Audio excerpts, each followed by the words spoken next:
Abbiamo fatto una lettura approfondita sia con la nuova nota dell'INPS di qualche giorno fa e dalla lettura emerge che anche i precari che terminano al 30 di giugno e quindi non hanno né busta paga appunto il cedolino della busta paga né indennità NASPI, quindi restavano in un limbo, hanno diritto a domanda, e ripeto a domanda perché non sarà un'erogazione che arriva senza presentare una domanda all'INPS, avranno diritto al bonus di 200 euro. Questa domanda si farà, come per altri lavoratori precari e stagionali, entro il 31 di ottobre. Noi manderemo una comunicazione agli iscritti e agli iscritte della scuola, della CGL Scuola, FLC CGL, in cui chiariremo le modalità e le procedure.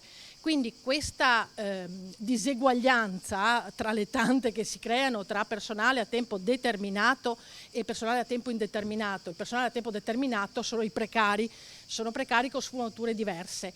Perché hanno contratti più o meno lunghi. I due requisiti per ottenere il bonus a domanda dei 200 euro sono aver lavorato almeno 50 giorni nel 2021 e essere sotto il reddito dei 35.000 euro lordi come per gli altri.